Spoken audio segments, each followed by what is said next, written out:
Muy buenos días a todos. Vamos a empezar con la clase de hoy, jueves 18 de mayo. Nuestra primera clase hablando de procedimiento de familia. El objetivo dentro de esta materia va a ser analizar los procesos que se llevan en familia o los procesos de mayor usanza dentro del derecho de familia desde el punto de vista procesal y práctico, donde vamos a centrarnos en cómo se desarrollan esos procesos, qué particularidades tienen, qué requisitos especiales hay que tener o qué cuidados especiales hay que tener a la hora de revisar o de llevar esta clase de procesos. Y para ello vamos a empezar por hacer un recuento acerca de la jurisdicción de familia. La jurisdicción de familia, como ustedes ya bien lo manejan, está compuesta, digamos, en un esquema piramidal de la siguiente forma. En el escalón base, donde está, digamos, la mayor cobertura, en el sentido de que existe al menos un juez en cada municipio, encontramos los jueces civiles municipales o los jueces promiscuos municipales. Esto debido a que si bien la jurisdicción de familia es sumamente importante, por alguna razón el Estado no ha considerado que deban existir juzgados civiles de familia. Entonces no existen los juzgados civiles de familia, sino que esas funciones, perdón, esas funciones que ejercerían un juzgado civil de familia le son transferidas, le son trasladadas a los juzgados civiles municipales o promiscuos municipales. Lo ideal, como les digo, es que hubiera un juzgado civil municipal en cada municipio, pero eso por el momento no es viable porque, no sé, los recursos no se dan para ese tema, sino para otras cosas, ¿cierto? Entonces, por eso es que en nuestro escalón verde están los juzgados civiles municipales como base de la pirámide porque ejercerán estas funciones de jueces de familia, tales como, por ejemplo, la celebración de los matrimonios. En Colombia usted puede celebrar el matrimonio ante un juez, ante un ministro religioso de alguna de las religiones aceptadas por Colombia, o lo puede celebrar ante un notario.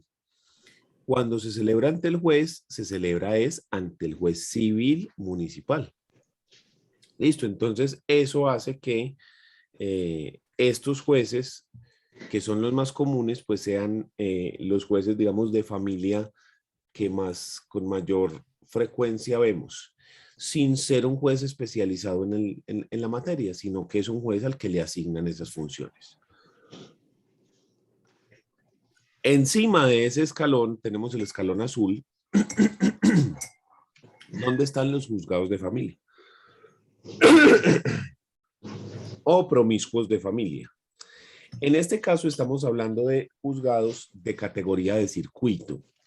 Son juzgados que siempre que usted vea la expresión juez de familia, al menos hasta que no se creen los juzgados municipales de familia, siempre que veamos juez de familia, es un juez que tiene categoría de circuito, ¿ya?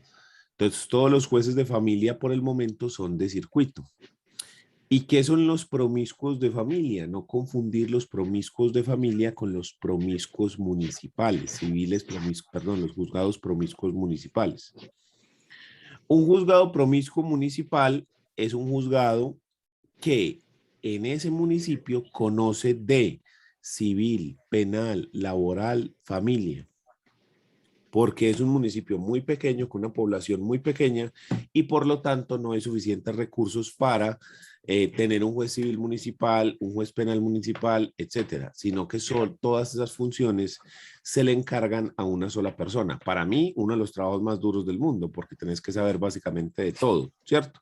Vos sos ahí el que hace todo en ese municipio en específico, pero así funciona.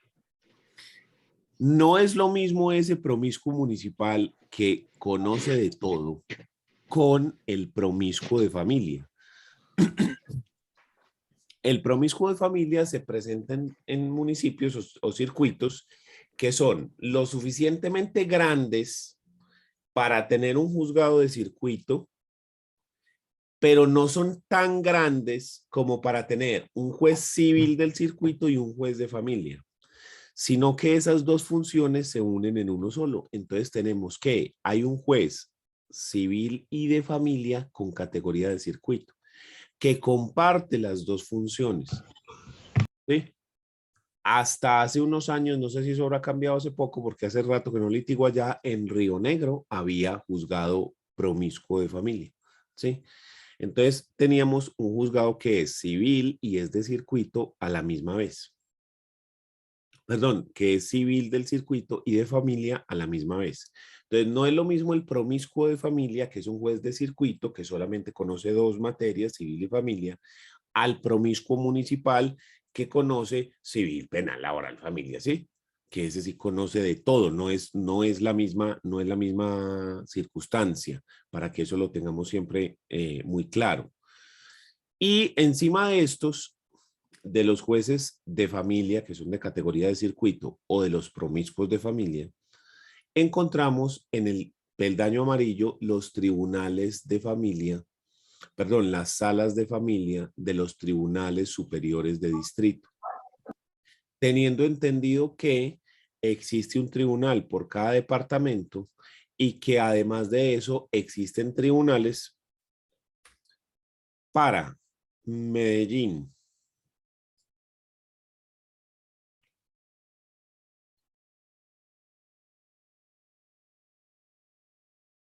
espérenme, lo busco aquí. Tribunal para Antioquia, Tribunal para Medellín, lo estoy sacando acá de la página de la rama judicial. Tribunal para Medellín, para Antioquia, para Arauca, para San Andrés, Atlántico, Bogotá, Bolívar, Boyacá, Santa Rosa de Viterbo, Caldas, Caquetá, Casanare, Cauca, Cesar, Chocó, Córdoba, Cundinamarca, Huila, La Guajira, Magdalena, Meta, Nariño, Norte de Santander. O sea que hay uno en Cúcuta y hay uno en Norte de Santander y hay uno en Putumayo. En Quindío, Risaralda, Bucaramanga, Santander, Sucre, Tolima, Valle y Cali. Esos son los tribunales superiores de distrito, ¿ya? En todos estos tribunales superiores de distrito, ustedes pueden ver que tenemos tribunales por departamento, pero existen algunos departamentos que tienen dos, que tienen el tribunal departamental como Antioquia y el tribunal de la ciudad capital, ¿sí? Como Antioquia o como Santander, que tenemos el tribunal de Norte de Santander y el tribunal de Cúcuta, ¿sí? De Pamplona, perdón, me loca. Entonces, para que sepan que todos los departamentos tienen un tribunal mínimo, pero algunos departamentos tienen tribunal departamental y tribunal para la ciudad capital. Ese tribunal se encarga de resolver los conflictos que se presenten dentro del área metropolitana de esa ciudad. En el caso de Antioquia, el Tribunal Superior de Medellín se encarga de resolver los conflictos que ocurren en Caldas, Medellín, Sabaneta, La Estrella, Itagüí, Envigado, Bello, Copacabana, Girardota. Esos municipios hacen parte del Tribunal Superior de Medellín, pero si nos vamos para Río Negro, Andes, Jardín, esos hacen parte desde el Tribunal Superior de Antioquia. Dentro de esos tribunales superiores, ellos se dividen en salas. Entonces tenemos sala civil, sala de familia, sala penal, sala laboral, sala administrativa. Entonces, por eso es que decimos que quienes están encima de los jueces de familia, que son de categoría de circuito, o de los jueces promiscuos de familia, son las salas civil, las salas de familia, perdón, de los tribunales superiores de distrito. ¿Listo? Y acá en Antioquia hay 2, en Cundinamarca hay 2, en Santander hay 2. En otros departamentos solo hay 1, para que eso lo tengan siempre muy presente. Encima de estas salas de familia de los tribunales superiores de distrito, encontramos la sala civil y de familia, sala de casación civil y de familia de la Corte Suprema de Justicia. Que la Corte Suprema de Justicia es el tribunal de cierre donde se pueden tramitar los procesos extraordinarios de casación según lo que se menciona en el Código General del Proceso a partir del artículo 333 y siguientes. Entonces, ese es el tribunal de cierre donde se pueden resolver los conflictos que se generen dentro del área de familia. Al igual que al principio de la pirámide, si ustedes se fijan, no existe un juez específico para la jurisdicción de familia. No hay uno determinado, sino que hablamos de la sala civil y de familia. Entonces, al igual que al principio, se comparten las calidades, como en el juez civil municipal, que ejerce las funciones de juez civil y también las funciones de juez de familia. En la sala civil y de familia ocurre lo mismo. Se comparten las funciones de lo civil y de lo familiar dentro de la Corte Suprema de Justicia. Eso realmente ha generado problemas porque realmente los abogados somos como los médicos. Los abogados tenemos especializaciones e incluso subespecializaciones tal cual los médicos. Es decir, si usted tiene un problema de corazón, usted no va donde el dermatólogo, ¿sí? Usted va donde el cardiólogo, que es la persona experta en ese tema. Pero, por alguna razón, siempre se ha pensado que civil y familia es lo mismo. Ese pensamiento está bien para la persona que es ajena al derecho, pero no para la persona que es abogado y que comprende las diferencias que tienen las dos jurisdicciones. Mire, le pongo una. En civil está prohibido que el juez falle extra y ultra petitum.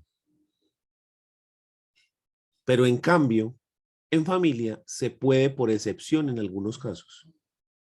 Solo eso cambia radicalmente la forma como los jueces tienen que fallar dentro de una sentencia. Pero no solo eso, sino que usted además ve sentencias hoy en día que uno dice como de la corte, que uno dice como, pero ¿qué me estás contando? ¿Qué me estás diciendo? ¿Qué me estás diciendo? Ahí no jodas, hombre. ¿Y por qué se generan a veces esos errores? Por eso, por esa desconexión que existe o porque tenemos muchos abogados que son muy buenos civilistas, pero en familia no tanto. Jorge.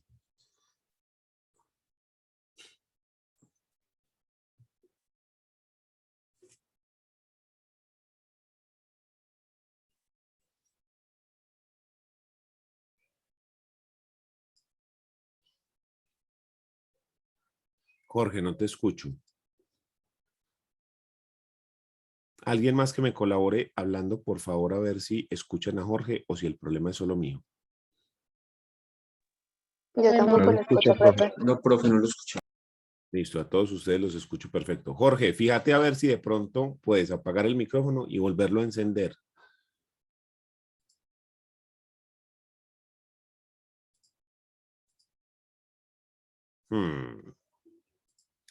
Si estás desde el celular, cuando vos ingresas a la llamada, hay una opción que dice como conectarse y utilizar el internet. Hay una opción que dice así, le tienes que dar así aceptar para que te dé. Ahora sí. Ahí, ese, ahora sí. Listo, perfecto. Entonces, no, profe, la pregunta es la siguiente. Frente a la pirámide que usted nos estaba mostrando al principio, me surge una duda. Entonces, ¿cuál es la diferencia entre el juez promiscuo de familia y el juez promiscuo del circuito? Sabiendo que existen las dos tipos de categorías en los municipios en que no se puede haber O sea, un juez.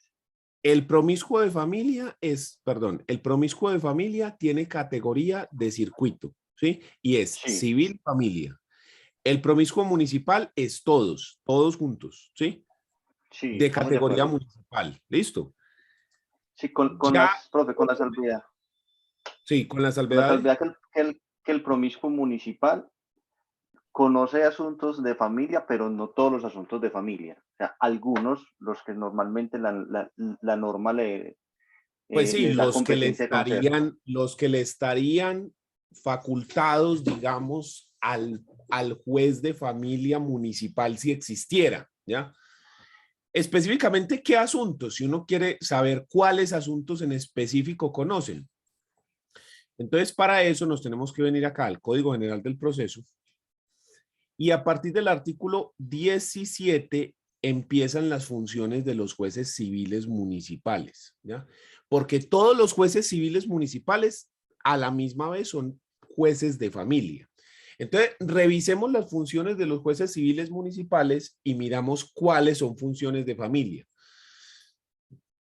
Entonces dice, artículo 17, los jueces civiles municipales en única instancia. Entonces, los jueces civiles municipales conocen en única instancia los procesos de contenciosos de mínima cuantía, incluso los originados en relaciones de naturaleza agraria, salvo los que correspondan acá. Entonces, acá nada. Los procesos de sucesión de mínima cuantía, eso es familia, ¿ya? La celebración del matrimonio civil, eso es familia. Los conflictos entre los copropietarios o tenedores, no, ese no. Los casos que contemplan los artículos de comercio, no. Asuntos atribuidos al juez de familia en única instancia cuando en el municipio no haya, ahí tenemos otro. Requerimientos y diligencias varias, no. Conforme a disposición legal deba resolver con conocimiento de causa las controversias que se susciten entre procedimientos de insolvencia y los demás que atribuya la ley. Entonces acá tenemos tres: la celebración, las sucesiones y los asuntos de familia acá. Y en el 18 están los jueces civiles municipales, pero en primera instancia. Este era en única, el 17 es en única, el 18 es en primera. Entonces miremos de los de primera cuáles serían asuntos de familia. Entonces volvemos. Los jueces civiles municipales conocen en primera instancia, primero, de los procesos contenciosos de menor cuantía. Ahí nada. Los procesos especiales para el saneamiento de la titulación de la propiedad inmueble. No. Los procesos de sucesión de menor cuantía. Este sí es familia. La diligencia de apertura y publicación de testamento, eso es familia. La corrección y sustitución de partidas del Estado civil y del nombre, eso es familia. Y a prevención de los jueces civiles del circuito sobre las pruebas extrapuestas que consideración ¿Listo? Entonces, estos serían asuntos de familia que conocen esos jueces municipales. ¿Listo? Y además, como por aquí había una opción que decía que lo que tengan que hacer los jueces de familia en única instancia cuando no haya, entonces le tenemos que sumar todas estas funciones del artículo 21, que es las funciones de los jueces de familia en única instancia, ¿ya? Cuando dentro del municipio no haya juez de familia. Entonces, estas serían todas las funciones. Aquí en esta lista que ustedes ven acá a la izquierda, dice el artículo específico si usted lo quiere tener, si no lo tiene en su código, si quiere tomarle una foto, si lo quiere apuntar en su código para que vea cómo está distribuida la jurisdicción civil y de familia. Entonces tenemos los jueces civiles municipales en única instancia, están en el artículo 17, los jueces civiles municipales en primera instancia en el 18, los jueces civiles del circuito en única instancia en el 19, los jueces civiles del circuito en primera instancia en el 20, los jueces de circuito en segunda instancia en el 33, los jueces de familia en única instancia en el 21, los jueces de familia en primera instancia en el 22, los jueces de familia en segunda instancia en el 34, los tribunales superiores de distrito sala civil 31 y los tribunales superiores de distrito sala de familia 32 y la Corte Suprema de Justicia en el artículo 30. ¿Listo? Entonces, si yo las comparo, las dos jurisdicciones, civil y familia, usted se da cuenta que civil tiene jueces específicos en todos los escalones. Tiene juez civil municipal, juez del circuito, sala civil del tribunal y sala de casación civil de la Corte Suprema.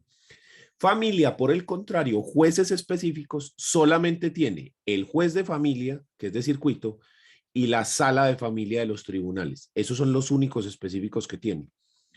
Porque los otros dos, en la parte más baja, que sería el juez de familia municipal, no existe, se va al juez civil, y en el peldaño superior no existe una sala de casación de familia dentro de la corte, sino que se comparte la sala de casación civil y de familia. Y lo que les digo, eso no está exento de ciertas vicisitudes y ciertos problemas precisamente por no tener esa especialidad, sobre todo en la corte, porque ya en varias oportunidades yo he visto decisiones de la corte en casación que uno sinceramente le da es como pena,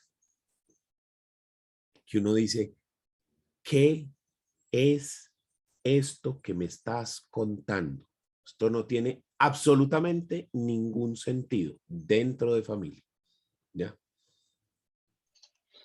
Profe, bueno, eso me queda claro. La otra pregunta, frente a la diferencia entre los jueces promiscuos de familia y los promiscuos del circuito. O sea que si en un municipio hay un juez civil, un promiscuo del circuito, ¿cierto? Ese juez promiscuo del circuito podría conocer asuntos de familia en primera que son atribuidos exclusivamente a los jueces de familia.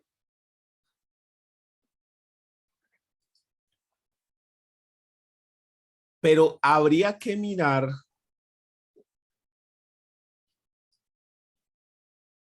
si ese juez promiscuo de circuito tiene esas funciones. Porque es que hay promiscuo de familia que es específico, ¿sí?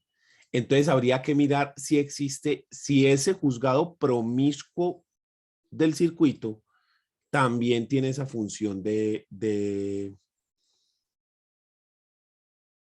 familia o De si tiene conocimiento. funciones diferentes. Exacto. O Sí, si tiene una porque un función. juzgado promiscuo, porque un juzgado promiscuo de familia no pues también tendría competencia para conocer lo que conoce el promiscuo del circuito. Exacto, porque entonces, o sea, cuando nosotros utilizamos la palabra promiscuo es que le vamos a mezclar varias jurisdicciones a esa persona, ¿sí? Es como la palabra suavecita que se utiliza en derecho para decir, aguante la espalda que viene el bulto, mijo, porque es que le van a echar civil y familia y penal y laboral y hasta el berraco, ¿sí? Lo van a cargar como un burro, ¿ya? Entonces, cuando usted dice promiscuo es que lo van a cargar, mejor dicho, le pusieron las alforjas al burro, ¿listo? ¿Qué le vamos a montar? Entonces, si es promiscuo de familia, listo, ahí está. Pero si es promiscuo y a la misma vez hay promiscuo de familia, no. El promiscuo de familia es civil y familia y el otro promiscuo tendrá otras jurisdicciones. Entonces, eso es lo que tenemos que mirar. ¿Ya? ¿Cuáles son las jurisdicciones que tiene asignada esa persona que está ejerciendo un cargo promiscuo en circuito? ¿Listo? Por eso le digo, si es promiscuo de familia, sí. Si el otro, depende. Depende del juzgado. ¿Ya? De cuáles son las funciones que tenga el juzgado. Ya, profe. Pero cuando usted se refiere a las jurisdicciones, se refiere como a la competencia. Y cuando nos habla de la pirámide entre la jurisdicción de familia, esa jurisdicción de familia está, entre comillas, jurisdicción, ¿cierto? Porque jurisdicción solamente hay una desde la Constitución, según tengo entendido. Sí, sí, así Cuando es. usted nos habla de jurisdicción de familia, usted nos está haciendo referencia a que es la jurisdicción ordinaria, que de ahí se desprende la civil y de la civil cabe la familia. Sí, pero mire pues cómo va el discurso para que usted me lo entienda. Jurisdicción es una, ¿sí? Hay una sola. Si hablamos de jurisdicción es una, que es la facultad que tiene el Estado para entrar y resolver un conflicto que tengan dos personas e imponer una decisión, ¿ya? Esa función, que es una de las funciones primordiales del Estado, ¿sí? Cuando lo hablamos así en términos de Montesquieu, de que existen tres funciones principales: la función de resolver conflictos o función jurisdiccional, la función de regular la conducta de las personas o legislar, y la función de administrar los recursos del Estado o función ejecutiva. ¿Listo? Dentro de esas funciones, nos vamos a la función jurisdiccional, que es la de resolver los conflictos. Esa función se le encarga a una entidad específica, que es la rama judicial. Y la rama judicial le encarga esa función a unas personas en específico, a unos funcionarios específicos, que son los jueces. Pero si usted a un juez le dice, usted va a resolver conflictos, lo explotaste, lo mataste. ¡Pah! Explotó la persona ahí. Y más en este país que no hay conflictos ni nada, ¿sí o no? Que nosotros no somos como peleoneritos ni nada, ni buscamos pelea por nada, somos como muy calmaditos. Entonces, una persona le queda esa función brava. Entonces, ¿qué es lo que se hace? Para que esa actividad pública se pueda ejercer y que alguien realmente la pueda ejercer, usted le delega la función a ciertas personas, pero solo en unas áreas de conocimiento específicas. Entonces, usted coge la función, que es resolver los conflictos, y la divide según áreas del conocimiento para que efectivamente las personas que van a ejercer esa función lo puedan realizar, porque es pedirle peras al olmo que una persona sepa de todo. Sí, es simplemente imposible. Entonces, lo que hacemos es dividir por áreas del conocimiento para que eso sea plausible, para que usted realmente pueda ejercer la función. Entonces, yo al dividirlo, creamos las famosas varias jurisdicciones. Realmente no es que sean varias, es que yo cogí la función principal y la divido para que efectivamente se pueda hacer. Entonces yo a unos funcionarios solamente los pongo a resolver conflictos civiles, a los otros los pongo a resolver conflictos penales, a los otros de familia, y así. Pero resulta que a todos los jueces, por ejemplo, además de la jurisdicción que les toca, les pongo otra, que es la jurisdicción constitucional, porque todos los jueces son constitucionales también. En el Perú, que a eso a mí me sorprende, tienen jueces constitucionales específicos, lo cual a mí me parece que esa debería ser una idea que deberíamos copiar. ¿Sí? Entonces, ese me parece bien interesante. En vez de que todos los jueces tengan funciones constitucionales, que haya jueces constitucionales específicos. Pues nosotros tenemos un tribunal de cierre específico, pero no tenemos jueces específicos. Entonces, ese me pareció muy interesante. Y lo otro son con los problemas logísticos que se generan en un país tan grande como Colombia, con tantos problemas presupuestales. Entonces, lo que se hizo para tratar de que haya una cobertura más o menos total es que en algunos sitios a unas personas les ponen más de una sola jurisdicción, ¿cierto? Entonces, cuando yo digo varias jurisdicciones o me refiero a la jurisdicción de familia, me refiero es cuando dividimos esa área y se la entregamos a una persona para que realmente esa persona pueda ejercer esa función y pueda realmente resolver los conflictos. Entonces, de ahí viene lo de hablar de varias jurisdicciones. Y digamos que nosotros las podemos agrupar en 3 o en 4, digamos. Hablamos de jurisdicción ordinaria, hablamos de jurisdicción contencioso administrativa y hablamos de jurisdicciones especiales. 3. 4 si usted quiere sacar la constitucional de ahí. La jurisdicción ordinaria serían los conflictos que tienen que ver con civil, penal, laboral, familia, esos 4. La jurisdicción contencioso administrativa tendría que ver los conflictos donde una de las dos partes sea el Estado, una entidad del Estado o una entidad de economía mixta donde el Estado tenga una participación superior al 50%. Y las jurisdicciones especiales, tenemos ahí, por ejemplo, la jurisdicción constitucional, la justicia especial para la paz, la jurisdicción penal militar, la jurisdicción indígena, etcétera. ¿Listo? Dentro de la jurisdicción administrativa, perdón, de la jurisdicción ordinaria, agrupamos todo ese grupo y decimos que civil, penal, laboral y familia son los mismos, básicamente porque todos tienen un tribunal de cierre común, que es la Corte Suprema de Justicia.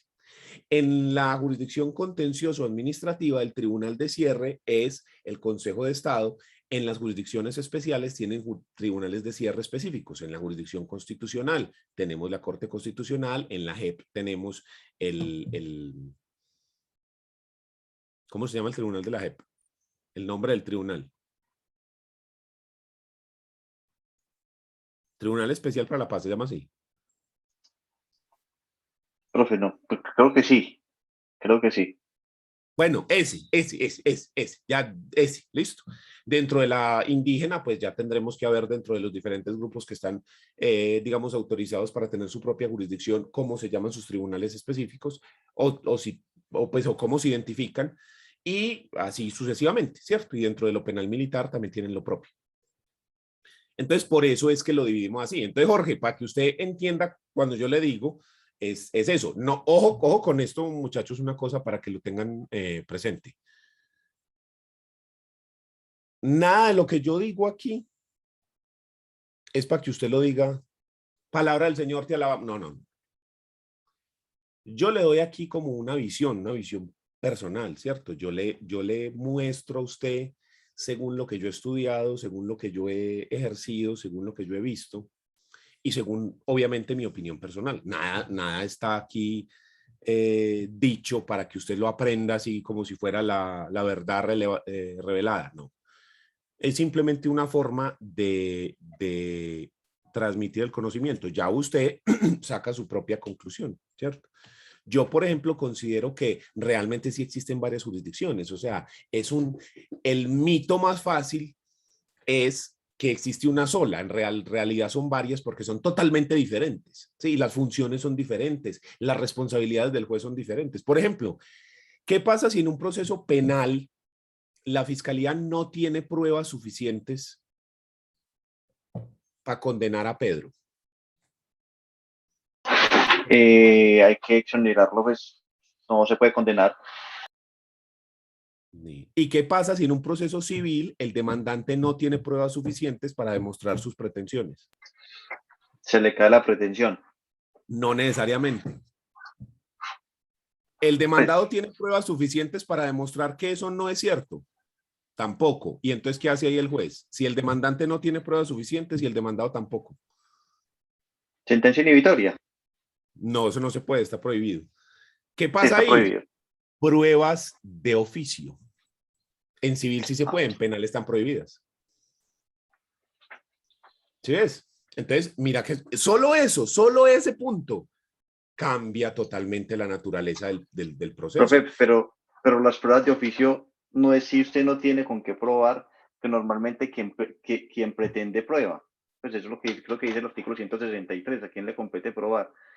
Al menos tiene que haber una actividad mínima probatoria, porque si no hay una actividad mínima probatoria, pues el juez no le va a arreglar el proceso a las partes. No, pero digamos que ante la duda, ¿sí? Ante la duda de que, por ejemplo, en las sucesiones ocurre mucho esto. El apartamento, lo inventario, vale 150 millones y el otro dice, como que 150, que es esa ridiculez, ese apartamento vale 100. Y entonces uno presenta un avalúo que vale 150, el otro presenta un avalúo que vale 100. Entonces, ¿hay qué? ¿Sí?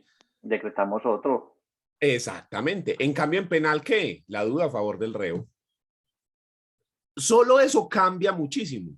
O lo que les decía yo, de que en la sentencia el juez pueda fallar ultra y extrapetita. Si usted se viene para aquí, para el artículo 281, por acá, reglas del procedimiento, aquí, providencias. Aquí en el 281, llega y dice, la sentencia deberá estar en consonancia con los hechos y las pretensiones aducidos en la demanda y en las demás oportunidades que este código contempla y con las excepciones que aparezcan probadas y hubieran sido alegadas si así lo exige la ley. No podrá condenarse al demandado por una cantidad superior o por objeto distinto del invocado en la demanda ni por una causa diferente a esta. Si lo pedido por el demandante excede lo probado, se le reconocerá solamente lo probado. Y sin embargo, en el parágrafo dice, en los asuntos de familia, el juez podrá fallar ultra y extra petita cuando sea necesario para brindarle protección adecuada a la pareja, al niño, la niña, adolescente, a la persona con discapacidad mental o de la tercera edad y prevenir controversias futuras de la misma índole. Solo esto cambia mucho porque la función del juez es diferente. ¿Sí? Entonces, por eso yo digo, realmente sí hay varias jurisdicciones, no nos digamos pendejadas, pues, ¿cierto? Pero ya eso depende de cada quien cómo lo mire. Entonces, eso es el asunto. Es más, si usted se fijó bien en la pirámide que yo le acabo de presentar, esa pirámide teóricamente tiene un error. ¿Quién me dice cuál es? antes de que la vuelva a mostrar.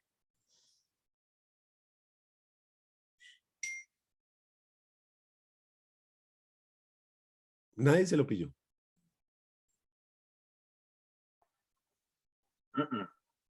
Creo que pusiste de pronto la Corte por encima pues la Corte Constitucional por encima de la Corte Suprema de Justicia. Sí, señor. Ese es. Resulta que el profesor llega y le hace esta belleza de pirámide. Y están estos manes aquí encima. Realmente las cortes, las altas cortes, la Corte Constitucional, el Consejo de Estado, la Corte Suprema de Justicia, ¿sí?, tienen la misma jerarquía. Ninguna está por encima de ninguna. Pero para efectos prácticos, ¿quién manda en Colombia, muchachos? Corte Constitucional, eso no digamos pendejadas. Uribe. No creas, encima de ese man está la Corte Constitucional. No siempre, pero sí, ¿sí? Porque acuerde que había una vez un presidente que dijo, ay, me voy a hacer reelegir otra vez, y la Corte le dijo, no, mono, no. Y el man dijo, ah, bueno, listo, dale pues. ¿Sí o no? Ah, entonces la Corte Constitucional están allá encima, ¿cierto? Entonces, ¿por qué yo la estoy poniendo por encima? Primero, porque indudablemente la Corte Constitucional produce unas sentencias, como son las sentencias SU, sentencias de unificación, y las sentencias C, que tienen una función más allá de resolver el conflicto, y es una función casi legislativa. Porque, por ejemplo, si usted mira la sentencia SU 214 de 2016, que es la que aprueba el matrimonio igualitario,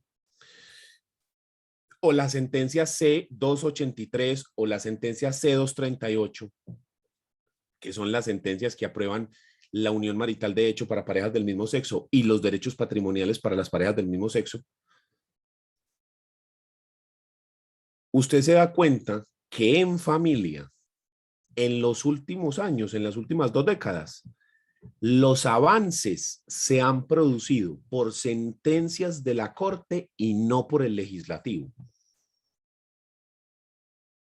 Porque el legislativo se ha dedicado a otra función y no a la de legislar, a menos no en familia, ¿sí?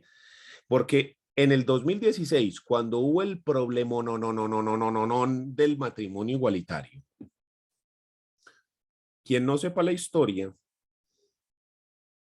la cosa es que se solicita a la Corte que revise el artículo 113 de la Constitución, del Código Civil, perdón, el artículo 113 del Código Civil, a la luz del artículo 13 y de la dignidad humana y de una cantidad de cosas. Porque el artículo 113 del Código Civil, que era el que contenía el matrimonio, decía que el matrimonio es un contrato que se celebra entre un hombre y una mujer. Entonces, que las parejas diferentes a esas que estaba distinguida ahí, estaban por fuera. Entonces, ¿qué esa gente qué? Que esa gente le están vulnerando derechos, están en un estado de cosas inconstitucionales. La Corte analiza a la luz de la dignidad humana y se da cuenta de que efectivamente hay un estado de cosas inconstitucionales, de que esas otras parejas que no están incluidas en ese enunciado tienen una desprotección legal, porque no pueden contraer un contrato similar al matrimonio, algo así parecido que los proteja, porque el matrimonio no es solamente el rito por el rito, ¿sí? El matrimonio implica una cantidad de derechos y obligaciones que protegen a la familia. Por ejemplo, la herencia, la porción conyugal, los gananciales, la pensión de cónyuge sobreviviente, ¿sí? El derecho a la afiliación a la EPS, en fin, hay una cantidad de cosas. Además del componente, ¿cómo lo llamamos? Que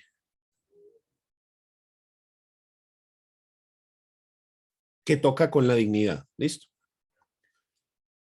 Entonces la Corte lo que dice es, el artículo 113 del Código Civil no es que esté mal, porque el artículo realmente no está en contra de la Constitución. Lo que está mal es que el artículo no sea más amplio o de que no exista otra figura para que esas otras parejas tengan algo similar. Pero yo no puedo legislar. El Senado es el que lo debe hacer. Señores Senado, haga su trabajo y legíslelo. ¿Sí?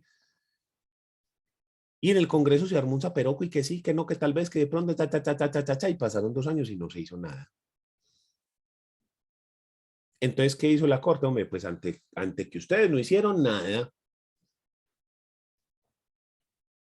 pues el matrimonio después para todo el mundo viejo, porque ustedes no hicieron nada, y eso no lo puedo dejar así.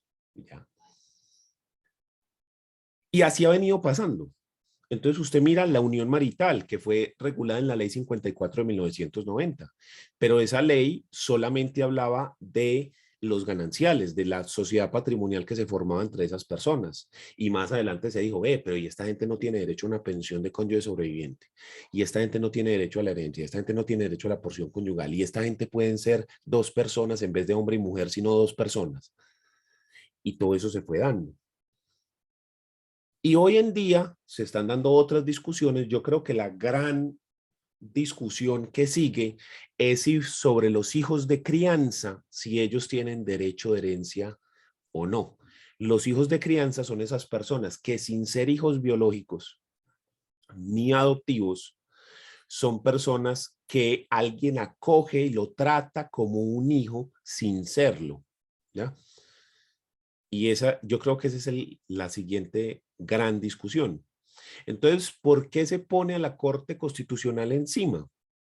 Porque realmente, si usted se fija, las normas que han salido en temas de familia versus las sentencias 6, sentencias SU de la Corte Constitucional, el avance está en las sentencias SU. Perdón, en las sentencias SU, la C de la Corte Constitucional. Ahí es donde está el avance.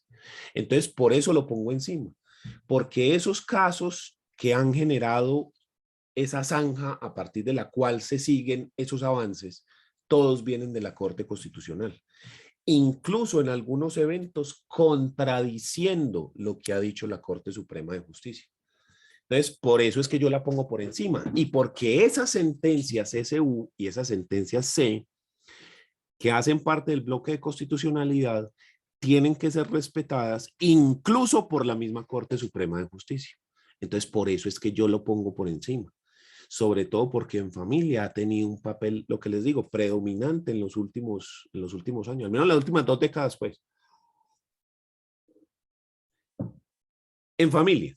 Y en las otras ni qué decir, pero al menos en familia ha sido así. Entonces, por eso es que yo lo pongo acá. No tanto porque haya un tribunal de cierre por encima de la Corte, porque la realidad es que no lo hay, o sea, que la casación es lo más alto a lo que podemos llegar, pero si a eso podemos hablar de las tutelas contra providencias judiciales, que son muy específicas y que prosperan muy poco, pero que realmente existen, pues uno puede decir que en esos casos sí estaría la Corte por encima. Pero como eso es tan poco, ahí no es donde está la razón de esto, sino la razón es eso, en que es la Corte quien realmente nos ha marcado el paso a seguir y la que nos ha hecho a Colombia un lugar de mirar, de admirar y de imitar, al menos en Latinoamérica. Cuando han venido personas de otros países, abogados y exponentes en congresos y demás, siempre hablan muy bien de la Corte Constitucional y de las sentencias de la Corte Constitucional, de cómo han sido incluso inspiración en sus países y son tenidas en cuenta algunas de esas sentencias en sus países, precisamente por las argumentaciones y las fundamentaciones que tienen esas sentencias, no todas, obviamente solamente en algunos casos específicos, pero esa es la razón por la cual en esa pirámide la Corte está por encima, ¿cierto? Solo por eso, solo por eso. Entonces, he ahí lo que yo llamo la jurisdicción de familia. Pero si nosotros queremos hablar de competencia, era lo que les mostraba ahorita en el código, pues la competencia de los jueces está dada de esta forma, que era lo que el cuadrito que les mostré ahorita dentro del código. Aquí está graficado, ¿sí? Y ahí está cuáles son los asuntos que conocen cada juez de la jurisdicción de familia. Ya, ahí no está la corte, porque la corte pues es caso aparte. Pero al menos de los primeros hasta el penúltimo escalón, ahí está cada uno de los artículos del Código General del Proceso donde se les asignan los procesos específicos. Esto sería la competencia distribuida según el factor funcional. Recuerden que para distribuir la competencia se utilizan los factores que determinan la competencia. Dentro de esos factores está el factor subjetivo, que mira la calidad de las partes para determinar si pertenece a la jurisdicción ordinaria o a la jurisdicción contencioso administrativa. Luego se mira el factor objetivo, que mira dos cosas: la materia, la naturaleza del asunto, que puede ser civil, penal, laboral, familia, dependiendo de la naturaleza del conflicto que se está resolviendo, y la cuantía, que puede ser mínima, menor o mayor cuantía. Pero cuando los asuntos no tienen cuantía, cuando los asuntos yo no puedo establecer un contenido patrimonial, como por ejemplo el caso de una filiación o de un divorcio, que son asuntos que no tienen cuantía, y antes de que me diga, pero es que el divorcio nada, el divorcio no tiene cuantía, lo que tiene cuantía es la liquidación de sociedad conyugal, y eso es otra cosa. ¿Listo? En esos casos que no tienen cuantía, yo acudo al factor funcional, es decir, la distribución por competencia que directamente hace el legislador y que determina específicamente a cada juzgado qué es lo que le corresponde, ¿sí? Porque si el proceso, aquí está la distribución, si el proceso tiene cuantía, entonces ya sabemos que si es mínima cuantía, le corresponde a un juez municipal en única instancia. Si es menor cuantía, le corresponde a un juez municipal en primera instancia y en segunda al juez de circuito. Y si es mayor cuantía, le corresponde en primera instancia al juez de circuito y en segunda instancia al Tribunal Superior de Distrito, según la cuantía. Pero si no tiene cuantía, entonces nos tenemos que venir para acá, para este punto en específico del Código General del Proceso.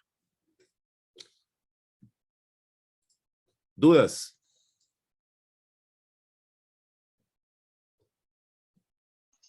Profe, no, muy claro la explicación. Gracias.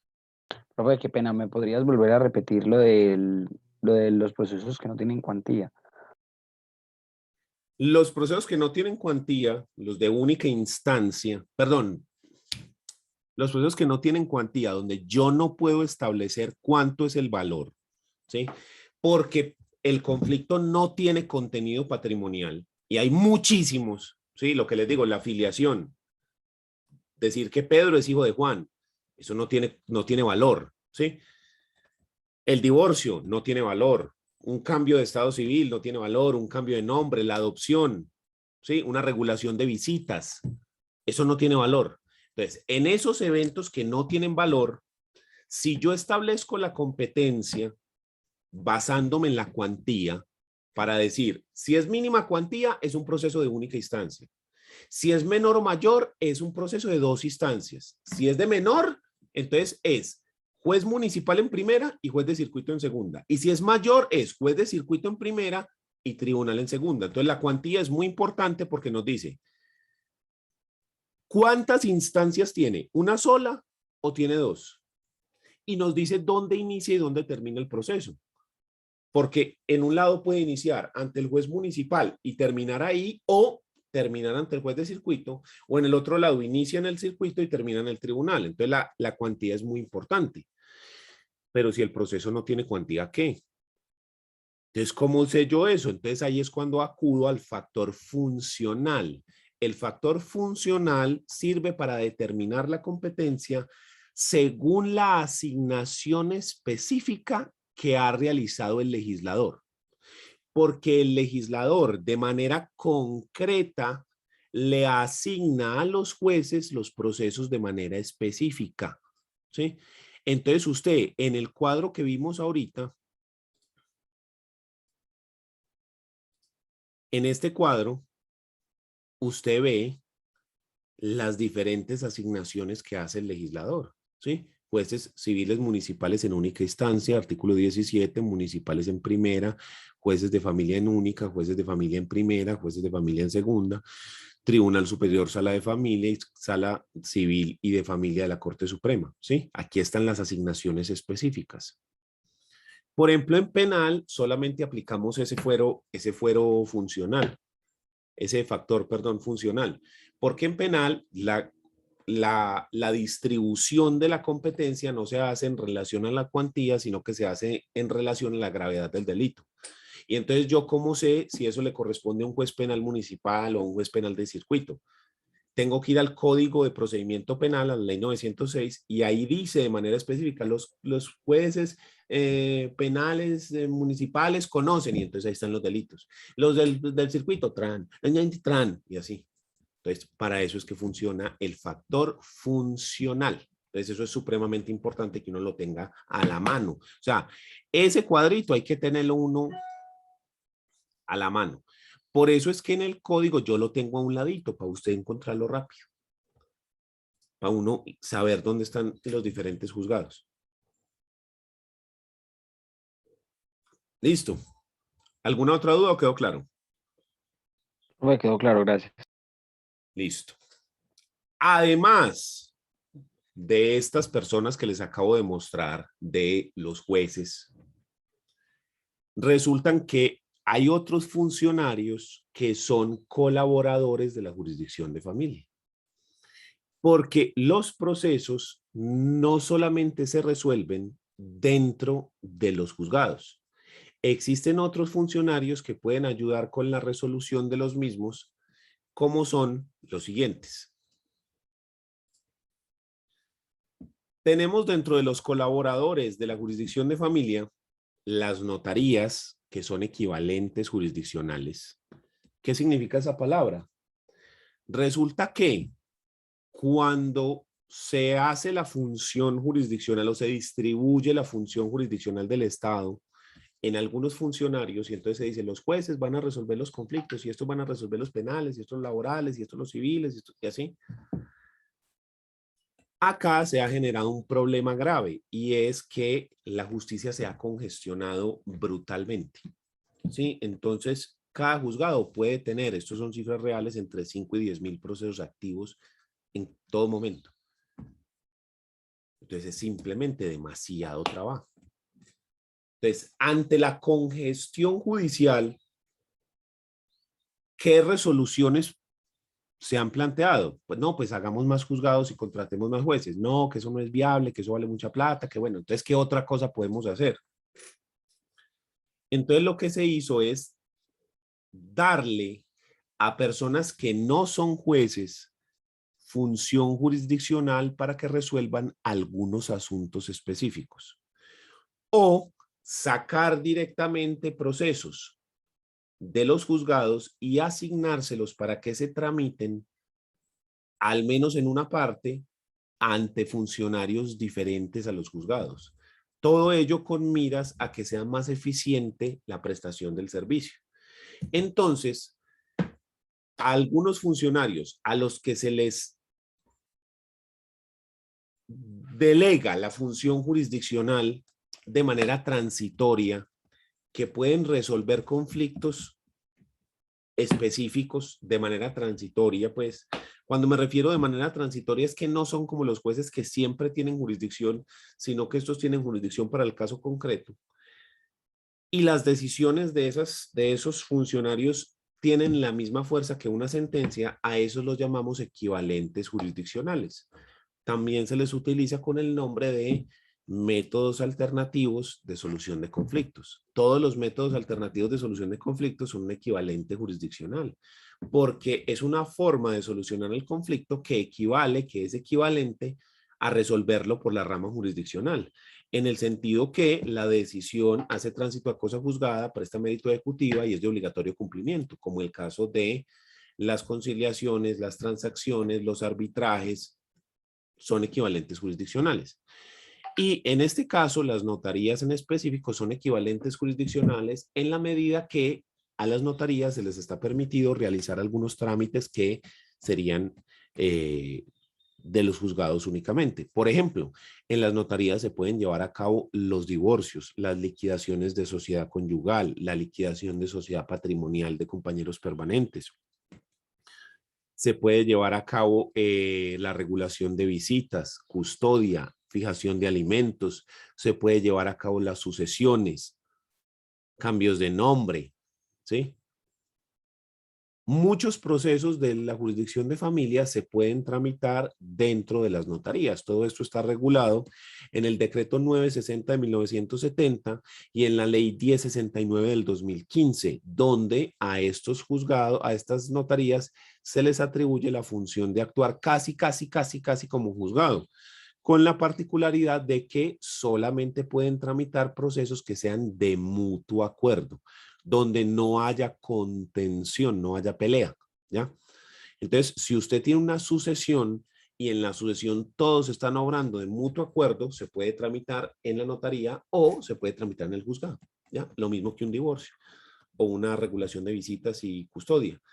¿Ya? Si es de mutuo acuerdo, si es contencioso, ahí sí nos tenemos que ir para el juzgado.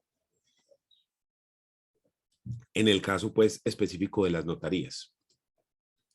Y debajo de esta tenemos a dos funcionarios que muchas veces se confunden sus funciones, sus calidades, lo que estas personas realizan, que son los comisarios de familia o las comisarías de familia y las defensorías de familia.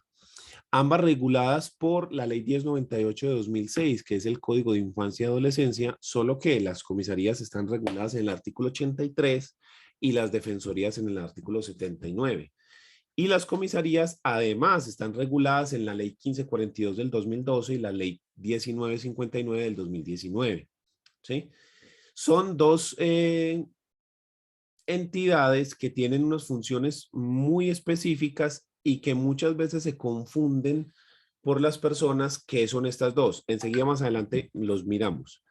También encontramos los centros de conciliación que nos permiten, al igual que la notaría, ser equivalentes jurisdiccionales porque las actas de conciliación que se celebren,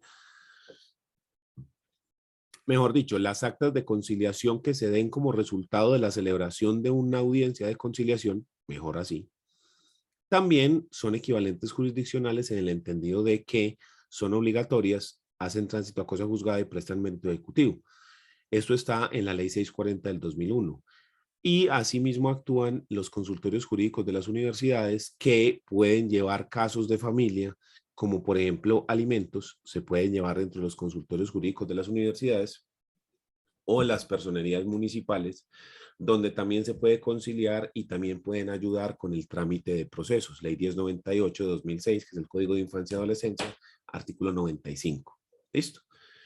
Entonces, estos son funcionarios que ayudan de una u otra forma, bien sea porque allí se pueden tramitar los procesos o porque ellos ayudan con el trámite de los mismos o porque tienen que hacerse parte dentro del proceso, pero que están presentes cuando nosotros estamos ejerciendo el derecho en las áreas de familia. Estos siempre vamos a tener, digamos, alguna clase de contacto con algunos o alguno de estos entidades o funcionarios. ¿Listo? Miremos la diferencia entre estos dos, entre comisarías y defensorías, además de lo que hacen en específico cada uno. Empecemos por las notarías, que es el primero acá de la lista. Las notarías en temas de familia, en asuntos de familia, se van a dedicar a varias cosas. Primero, se dedican a hacer o llevar los registros civiles. Como hay muchísima más cobertura de las notarías, porque al menos en cada municipio de Colombia hay una, la registraduría del Estado Civil le ha delegado a las notarías las funciones que le serían propias a la registraduría.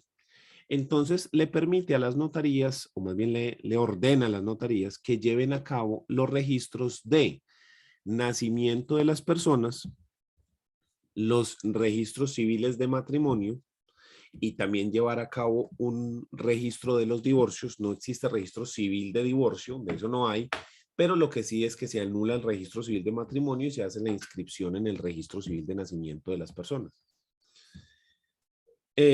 Hace unos cuantos años se puede hacer un registro de las uniones maritales, de hecho, en el libro de varios, aun cuando específicamente no está así dado por la ley, sino que esto ha sido más un desarrollo jurisprudencial debido a una sentencia de la Corte Suprema de Justicia, ni siquiera una sentencia COSU, pero se lleva un registro de la unión marital de hecho en el libro de varios, y también se llevan los registros de defunción. Todo esto es supremamente importante para tener un control poblacional frente a los nacimientos y las defunciones, y además para tener un control acerca de las diferentes relaciones, derechos y obligaciones que se generan con el matrimonio, el divorcio y la unión marital de hecho. ¿Sí? Entonces, la notaría se va a encargar de hacer estos registros. También en las notarías se encarga de hacer conciliaciones en temas de alimentos, custodia y visitas, además de que usted puede hacer conciliaciones en comisarías de familia, en centros de conciliación e incluso en consultorios jurídicos de las universidades donde también se pueden hacer conciliaciones. Esto. Es decir, el hecho de que esté acá no le quita a los otros funcionarios que también se pueda hacer allá. Todo esto con miras a qué, a lo que les digo, a descongestionar juzgados, a quitarle procesos a los jueces y que esas cosas se puedan realizar por fuera de forma que se pueda descongestionar, podamos liberar a los jueces de trabajo y que la prestación del servicio sea más eficiente y más efectiva, ¿ya? Y eso lo hacemos diversificando, sacando cosas. ¿Qué más pueden hacer las notarías? Las notarías también van a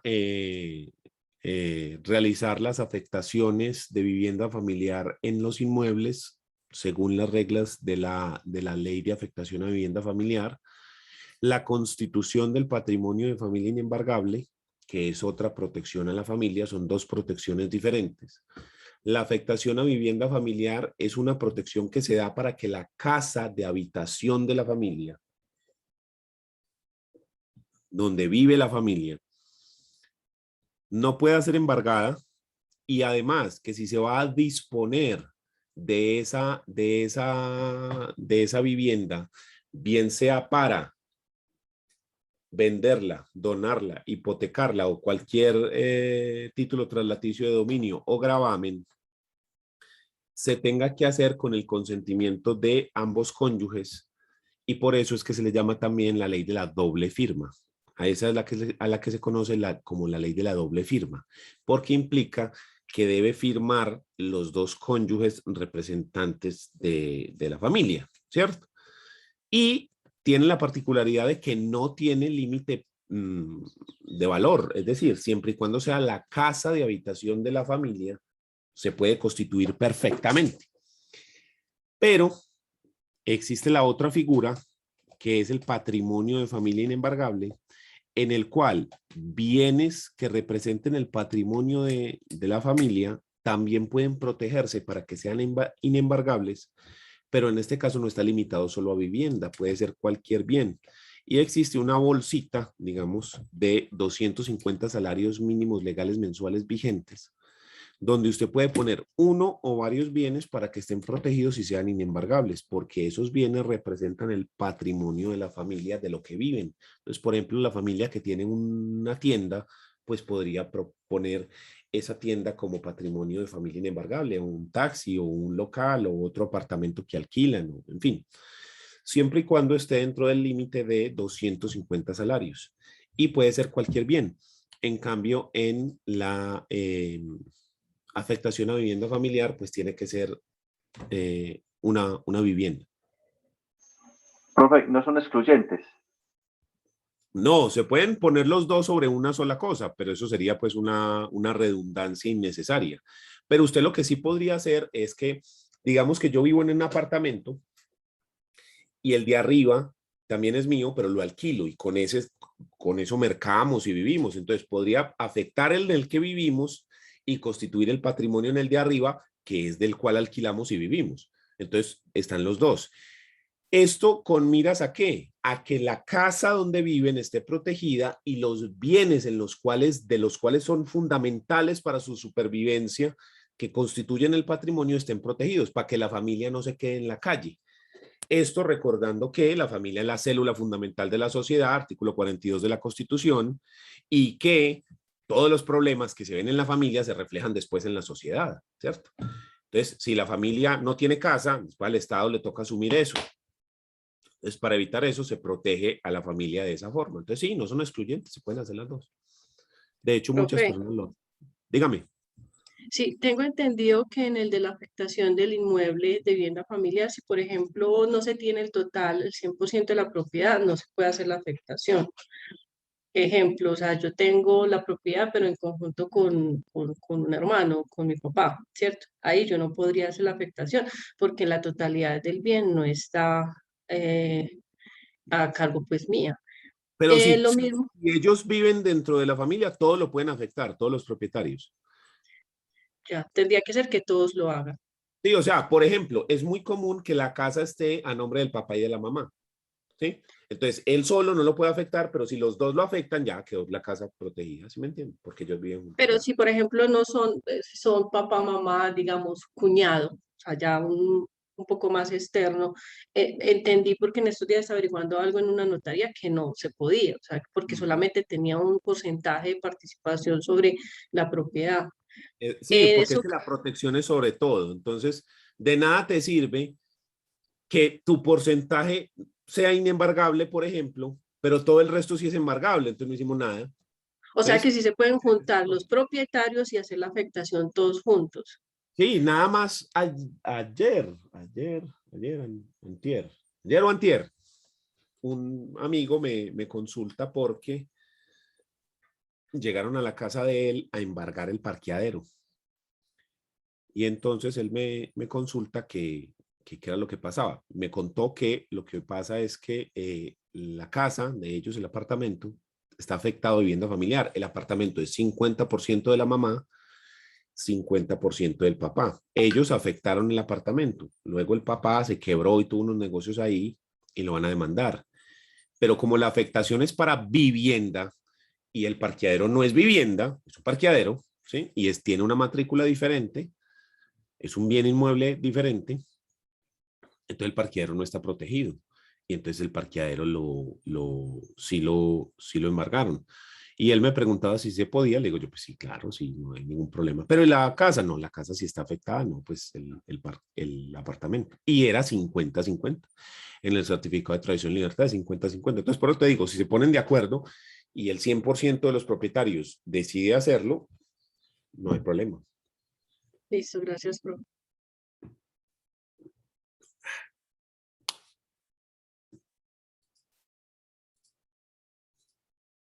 Y acá seguimos. La licencia para enajenación de bienes de inmuebles de menores de edad. ¿Qué es lo que ocurre? Cuando los menores de edad tienen bienes, ustedes saben que por la patria potestad, los padres son los administradores de los bienes de los hijos, ¿ya? O quien esté ejerciendo la patria potestad, porque si los padres están privados de la patria potestad o murieron, pues hay que nombrar un nuevo representante legal y curador. Se le debe asignar a los menores una persona nueva que tenga la patria potestad de los mismos. Entendiendo la patria potestad como 4 derechos no más, porque la gente tiende a pensar que la patria potestad son todos los derechos que surgen entre padres e hijos, lo cual no es cierto. La patria potestad incluye la autoridad parental, la representación legal de los hijos, la administración de los bienes de los hijos y el usufructo de los bienes de los hijos. Esos 4 derechos son la patria potestad, no todos los derechos. ¿Listo? Entonces, quien está ejerciendo la patria potestad es el administrador de los bienes. Sin embargo, si los menores de edad son dueños de bienes inmuebles, para poder traditar esos bienes, o enajenarlos o gravarlos, solo se podía hacer antes del Código General del Proceso mediante una licencia de enajenación en juzgado, donde usted le pedía permiso al juez para vender un bien de un menor de edad, explicándole por qué lo va a vender, qué va a hacer con la plata, y el juez aceptaba o negaba ese permiso. Eso se llama enajenación, licencia para enajenación de bienes de incapaces. Pero con el Código de Infancia y Adolescencia, perdón, con el Código General del Proceso, buscando lo que les decía yo de esa celeridad, de descongestionar, se ha permitido que la licencia para enajenar los bienes se pueda tramitar ante el notario. Entonces, al notario se le solicita la licencia, se le explica por qué se va a vender, qué se va a hacer con el dinero, etcétera, etcétera. Se hace parte de la Defensoría de Familia para que evalúe los argumentos de los padres y otorgue un visto bueno o no, y en últimas el notario concede la licencia para enajenar los bienes de esos menores de edad. Eso es ligeramente más complejo de lo que suena, ¿sí? Porque hay que demostrar qué va a hacer usted con eso. Básicamente usted tiene que tener el otro bien comprado para poder que le dejen vender este. Porque lo que se busca es proteger los derechos de los menores de edad, incluso de sus propios padres, porque estos pueden malgastarse el dinero, ¿cierto? Entonces lo que se busca es proteger los derechos de los menores. No se puede obtener la licencia donde la justificación no sea lo suficientemente convincente para demostrar que la necesidad de la enajenación. ¿Listo? ¿Qué más? Nombramiento de consejero o administrador de bienes en los casos de la ley 1996 de 2019, donde se habla de esos apoyos y de estas cosas que reemplazaron los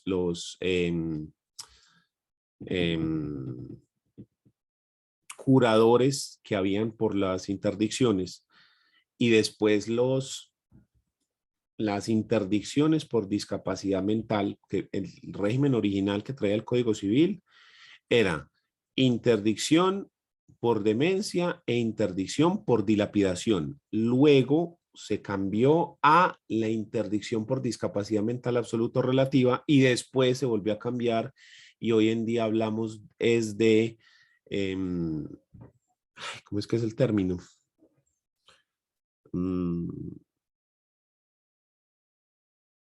No recuerdo, pero que la persona no puede y necesita un apoyo, ¿ya? Entonces, en los casos en los que eso se necesite, se puede hacer en notaría. ¿Listo? El otorgamiento de testamentos abiertos o cerrados también se hace en notaría. El testamento abierto es el que se va y se le dice al notario: vea, tome nota, al momento de mi muerte quiero que los bienes se repartan de esta manera, para Pedro, para Juan, para Alberto, para María, y eso se vierte a escritura pública. O el testamento cerrado, que es el que se entrega en un sobre cerrado, donde se le dice al juez: aquí adentro está mi testamento, y el juez guarda ese testamento hasta que la persona fallece, y después debe hacer una diligencia de apertura de testamento ante los interesados, donde se abre y se lee el testamento y luego se vierte a escritura pública el contenido que tenía ese testamento cerrado. Entonces, el testamento se puede otorgar en notaría también. Las capitulaciones matrimoniales o maritales para cuando las personas se van a casar o van a formar una unión marital de hecho, y regular de manera diferente el régimen patrimonial de la sociedad conyugal o de la sociedad patrimonial de hecho. Es decir, yo con las capitulaciones puedo establecer, por ejemplo, que no se forme sociedad conyugal. O puedo establecer un régimen especial, como ocurre con las capitulaciones parciales, donde digo que algunos bienes que son propios van a entrar a la sociedad conyugal, o que algunos bienes que serían sociales van a ser excluidos de la sociedad conyugal. ¿Sí? Entonces, ahí están las capitulaciones matrimoniales. ¿Qué más se puede hacer en notaría? Hablamos de la celebración del matrimonio civil. Los notarios pueden celebrar los matrimonios. Es más, los que más matrimonios celebran en Colombia son los notarios. Son las personas que más están celebrando matrimonios, más que los ministros religiosos y más que los jueces. Muchísimo más que los jueces, ¿cierto? Porque muchas personas se quieren casar más por lo civil y no por ningún rito religioso ni por el juzgado. Además que es mucho mejor porque el juez lo casa a usted en los juzgados e dice casar pues a la alpujarra y que es la alpujarra y que le tenemos algo de afecto y todo, pero sinceramente pues muy triste la alpujarra, pues uno ahí con la fila haciendo el ascensor ahí de vestido para ir, nah, mortal, para irse a casar allá. Sí, que le digan, siga la novia, no, usted no, todavía no, espere que ya, en el otro ascensor. No. Sí, mortal. Pero en las notarías, sí, y además los notarios se pueden desplazar a otro sitio dentro de su área, dentro de su círculo, se pueden desplazar, entonces es muy común, por ejemplo, que la gente le pida al notario que vaya hasta el salón o centro de ¿cómo lo llamamos? De convenciones o de eventos en el cual usted vaya a celebrar su matrimonio, ¿cierto? Entonces el notario va hasta allá y los casa. Entonces, lo que les digo, eso hace que sea, digamos, muy apetecido ese servicio para que se celebre el matrimonio en un lugar diferente. O en las notarías, por ejemplo, la notaría Quinta, la que queda al lado de Unicentro, la notaría tiene como tres o cuatro pisos, tres pisos. Y en el último tienen un saloncito especial para celebrar los matrimonios y es decorado y con unas cositas y es lo más de bonito. ¿Sí? Entonces tienen incluso dentro de la notaría un salón ahí especial para eso. No todas lo tienen. Esta me pareció muy bacano desde la primera vez que lo vi, entonces por eso le hago la publicidad no pagada. ¿Listo? Y también se celebran los divorcios. Cuando eso no funcionó, pues los divorcios de mutuo acuerdo, no contenciosos, de mutuo acuerdo. Y en el mismo sentido, la declaración de unión marital de hecho y la cesación de efectos civiles de la unión marital de hecho, que sería básicamente el matrimonio y el divorcio, pero de los compañeros permanentes. Las particiones de bienes, es decir, las liquidaciones de sociedad conyugal o de sociedad patrimonial, se puede hacer también en notaría, siempre y cuando sea de mutuo acuerdo. Las sucesiones de mutuo acuerdo y el reconocimiento de hijos extramatrimoniales, reconocimiento paterno de hijos extramatrimoniales, ¿ya? Porque si son hijos matrimoniales no se necesita reconocimiento paterno, sino que el padre se asigna por presunción legal. ¿Listo? Entonces, todas estas son las funciones de las notarías. ¿Quién tiene alguna duda?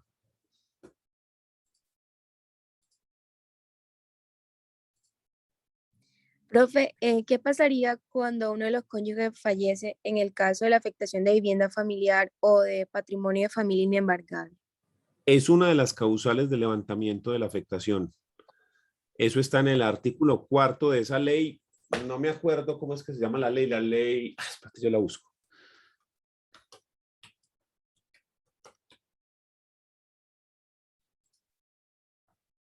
...258 del 96. La ley Listo, 258 de 1996, véalo por acá. Y está en el artículo 4, véalo acá. Levantamiento de la afectación.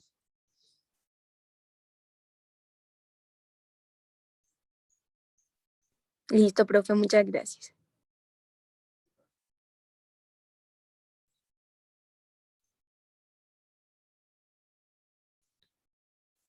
Aquí hay uno y aquí hay otro. ¿Listo? Listo, profe. Gracias. ¿Alguna otra duda?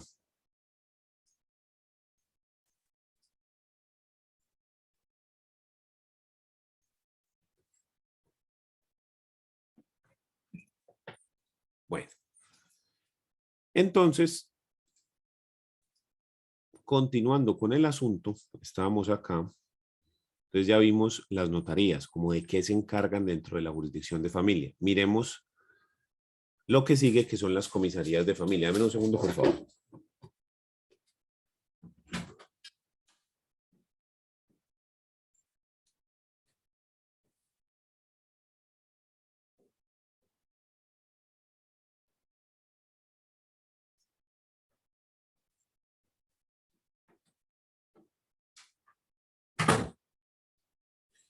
Ya, qué pena con ustedes, pero fui por un vaso con agua. Las comisarías de familia, que como ya dijimos están reguladas dentro de la ley 1098, se van a encargar dentro de los asuntos de familia de garantizar, proteger, restablecer y reparar los derechos de los miembros de la familia conculcados por situaciones de violencia intrafamiliar. Entonces, ahí hay diferentes rutas de emergencias para los casos de violencia intrafamiliar, para las mujeres, para los menores de edad. En fin, hay una cantidad de protocolos y procedimientos en casos de violencia intrafamiliar para tratar de, como lo dice ahí, proteger esos derechos de esas personas que son víctimas de esa clase de circunstancias. Esto incluye compulsar copias a la fiscalía y, en fin, hay una cantidad de rutas dentro de ese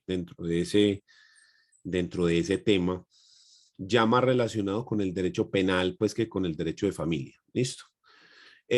Asimismo, recibir las denuncias y tomar las medidas de protección en los casos de violencia intrafamiliar.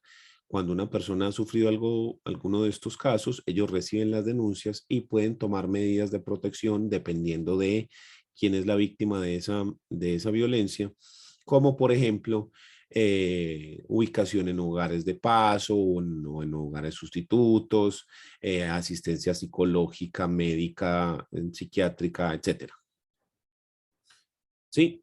Tercero, definir provisionalmente sobre la custodia y el cuidado personal, la cuota de alimentos y o la reglamentación de visitas de los niños, niñas y adolescentes.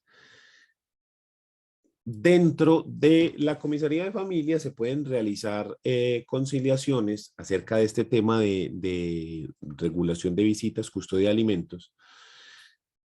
Y si los padres no llegan a un acuerdo, si los padres no logran ponerse de acuerdo dentro de esa audiencia de conciliación, el comisario de familia tiene la potestad de fijar una regulación de custodia, visitas y alimentos provisional mientras se lleva a cabo el proceso judicial que determine de manera definitiva cuál será la regulación de visitas, custodia y alimentos para esos menores de edad. Entonces, ellos tienen esa función porque no pueden dejar al niño desprotegido sin una regulación de visitas o de custodia, ¿cierto? Entonces, se les permite hacer esa regulación provisional, ¿listo? Mientras, lo que les digo, mientras se lleva a cabo el proceso.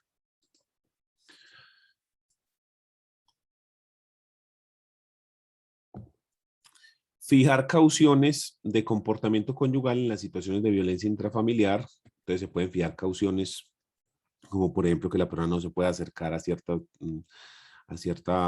distancia y cosas así. Iniciar, adelantar y fallar las acciones con miras a imponer medidas de protección a favor de las víctimas de violencia al interior de la familia y el subsiguiente seguimiento. Entonces ahí hay, lo que les digo, esto es toda una cantidad de rutas y de elementos que se articulan para resolver esto, más relacionado con el derecho penal que con el derecho de familia realmente. Adelantar las actuaciones de policía judicial en los casos que tienen que ver con familia, ¿sí? Recibir denuncias penales por el delito de violencia intrafamiliar y recibir denuncias penales por delitos contra niños, niñas y adolescentes, que es esta sigla que dice aquí NNA. Y si comparamos esto, lo que les decía ahorita, de las funciones de los comisarios con los defensores, vemos que son diferentes. Dígame. Dígame.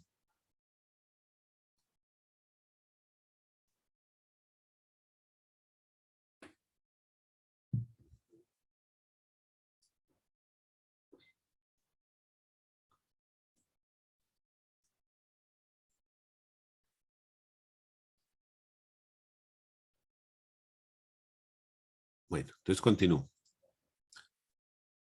Entonces, en el caso de los defensores de familia, tenemos las siguientes.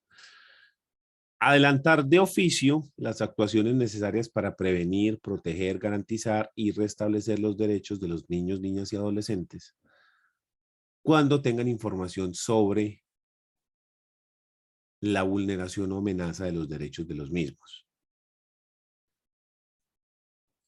El Código de Infancia y Adolescencia, que es la Ley 1098, establece un procedimiento administrativo que se llama restablecimiento de derechos.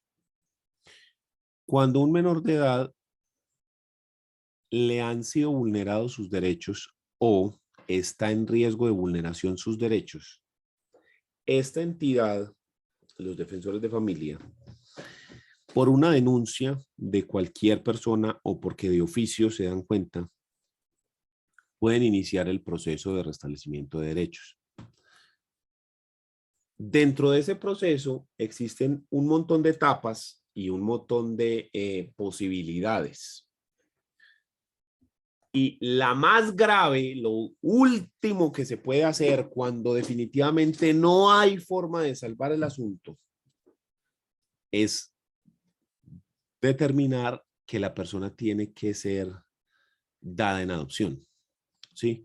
Porque su familia de origen no puede garantizar ni proteger los derechos de esa persona. Entonces se le debe encontrar una nueva familia. Pero eso es lo último. O sea, antes de eso hay como 500 cosas que se pueden hacer. Ese es el último evento, ¿ya?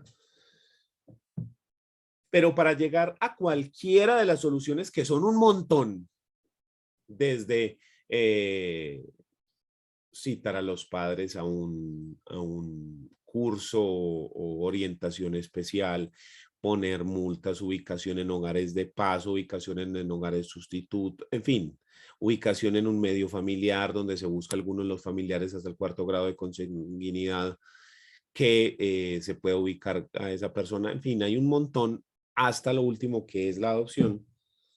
Entonces, dentro de ese proceso que se analiza todos los derechos de los menores de edad, hablando de la parte física, emocional, nutricional, educativa, vacunas, todo, para tratar de garantizar los derechos o restablecer los derechos que han sido vulnerados a esas personas. Entonces, ese proceso, digamos que toca todos los puntos, desde visitas, custodia, alimentos, vivienda, lo que les digo, todo se analiza desde ahí y se utilizan diferentes profesionales. Entonces hay psicólogos, hay médicos, hay trabajadores sociales, hay un montón de funcionarios a disposición de la Defensoría de Familia para llevar a cabo estos procesos y efectivamente restablecer esos derechos.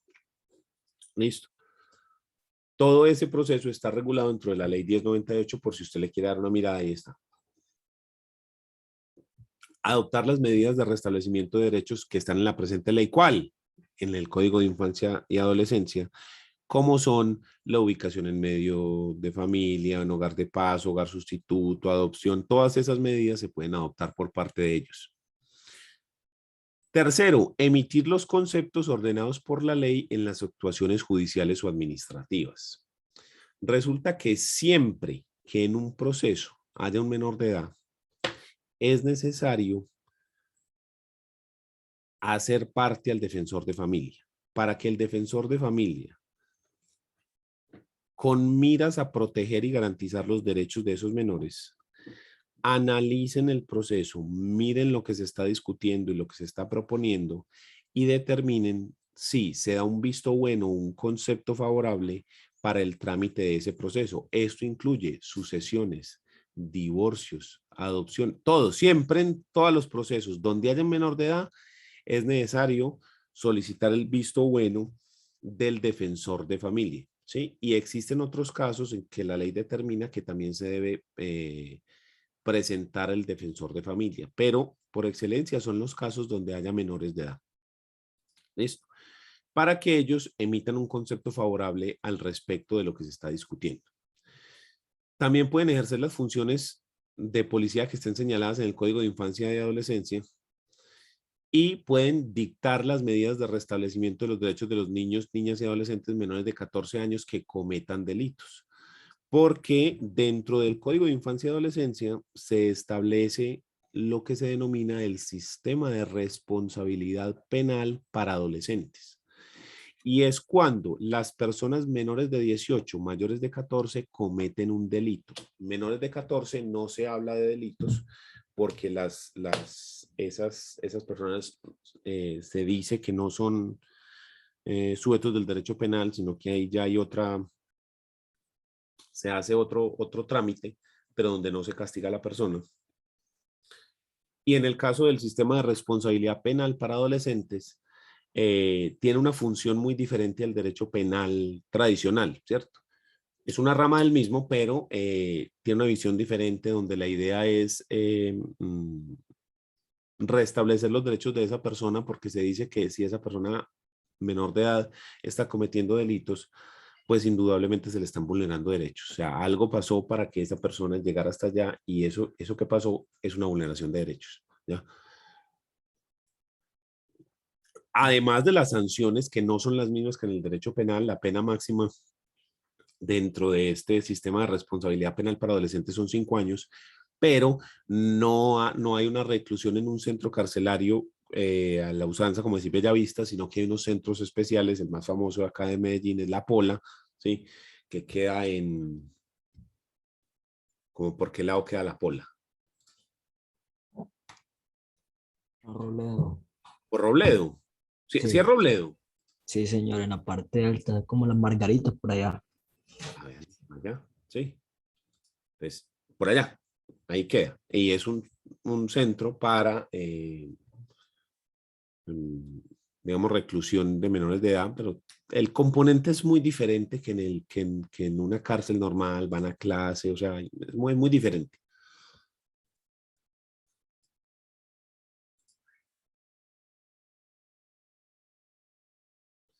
Tienen que asumir también la asistencia y protección del adolescente responsable de haber infringido la ley penal ante el juez penal para adolescentes.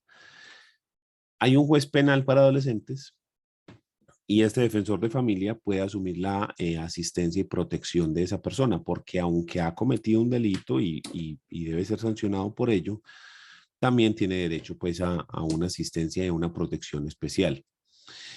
El defensor de familia también puede conceder el permiso de salida del país para los niños, niñas y adolescentes cuando sea necesaria, cuando no sea necesaria la intervención del juez. Es decir, siempre que un menor de edad va a salir del país, debe hacerlo o con sus representantes legales o con permiso escrito autenticado en notaría de sus representantes legales. En caso de que no se pueda obtener este permiso porque existe alguna circunstancia que lo impida, el defensor de familia puede otorgarlo realizando un trámite para ello, excepto en los casos en los que la ley exija que ese permiso de salida lo tenga que otorgar el juez. Promover la conciliación en los asuntos relacionados con derechos y obligaciones de cónyuges, compañeros permanentes, padres e hijos, miembros de la familia, personas responsables del cuidado de los niños, niñas y adolescentes. Entonces ahí se pueden hacer conciliaciones. Pero también se van a encargar de aprobar las conciliaciones en relación con asignación de custodia y cuidado personal, restablecimiento de relaciones materno-paterno-filiales, la determinación de cuota alimentaria, fijación provisional de residencia separada, suspensión, en fin. En estos asuntos que están en el número 9, ellos se hacen parte dentro de esas conciliaciones para aprobarlas, suponiendo que éstas no vulneren los derechos de los menores de edad, sino que por el contrario los estén garantizando. Entonces, se pueden hacer conciliaciones en otras entidades, pero cuando se trata sobre estos temas y hay menores de edad involucrados, el defensor de familia debe aprobarla emitiendo un concepto favorable al respecto. ¿Sí? Citar, también se encargan de hacer la citación del presunto padre con miras al reconocimiento voluntario del hijo extramatrimonial, nacido que esté por nacer. Y en caso de que la persona reconozca, deben extender el acta respectiva y ordenar la inscripción en el registro civil de nacimiento de la persona. El defensor de familia también se encarga de promover los procesos o trámites judiciales a que haya lugar en defensa de los derechos de los niños, niñas y adolescentes. Entonces ellos se pueden encargar de demandar en alimentos, en custodia, visitas, etcétera, para proteger los derechos de los niños. Es decir, ellos actúan como abogados de los niños, niñas y adolescentes, ejerciendo, por ejemplo, un proceso de alimentos en contra del padre, por decir algo. Gratis.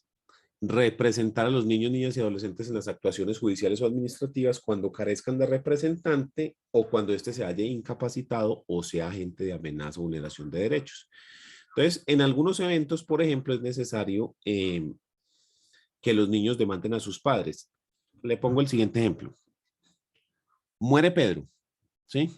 Y entonces, Pedro deja a su compañera permanente María y a un hijo menor de edad. María no tiene todavía decretada la unión marital, de hecho, no hay prueba de ello. Entonces ella, para poder reclamar sus derechos patrimoniales dentro de la sucesión, tiene que probar la existencia, de la unión marital, de hecho. La ley 979 del 2005 dice que se tiene que probar con una escritura pública, ya no se puede hacer porque fallecieron los dos, con un acta de conciliación, tampoco se puede hacer, o con una sentencia. Pero lo que le toca hacer a María es demandar para que el juez declare que ella es compañera permanente del fallecido Pedro. ¿A quién demanda? A los herederos conocidos y desconocidos de Pedro. ¿Quién es el heredero conocido? Su propio hijo. ¿Ya? Entonces a ella le toca demandar a su propio hijo. Ella, al ser la representante legal, debe actuar en nombre del hijo, pero como está demandándolo, no puede actuar como demandante y demandado. Entonces al hijo hay que nombrarle un representante para que actúe dentro de ese proceso. Ese es el caso. Y eso es muy común. Ese es un caso que se da con muchísima frecuencia. Fijar la cuota provisional siempre que no se logre la conciliación, ya lo habíamos mencionado. Declarar la situación de adoptabilidad en que se encuentra el niño, niña o adolescente en los casos específicos que fije la ley. Esto tiene una regulación muy específica. Y autorizar la adopción. Ese último es porque cuando se realiza el proceso de adopción, se analizan muchísimos aspectos. Entonces se analiza desde la parte de los padres y desde la parte del niño, ¿cierto? Entonces se hacen seguimientos psicológicos, psiquiátricos, se hacen entrevistas con trabajadores sociales, se mira la parte económica de los padres, que si puedan mantener al hijo, la idoneidad física, emocional, mental, económica, etcétera.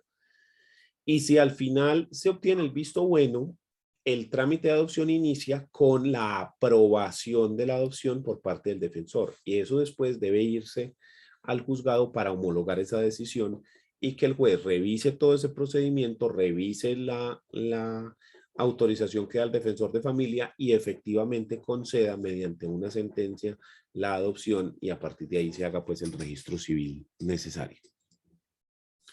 Listo. Y por último,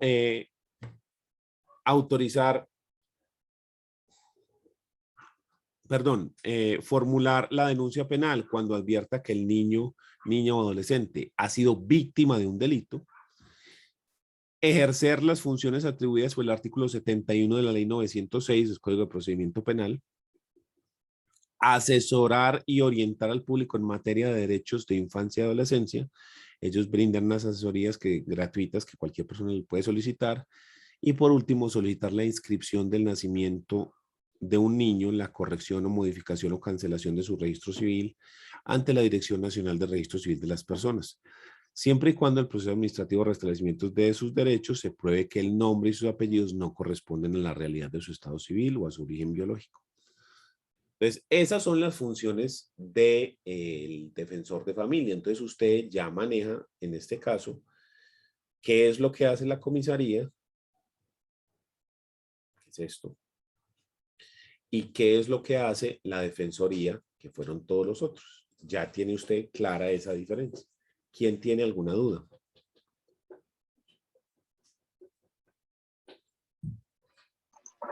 Profe, pues más que duda con las competencias, creo que está muy claro, pues lo que nos explica es, frente a esas decisiones, en el evento en que la parte no esté de acuerdo, y la quiere impugnar, ¿ante quién impugna?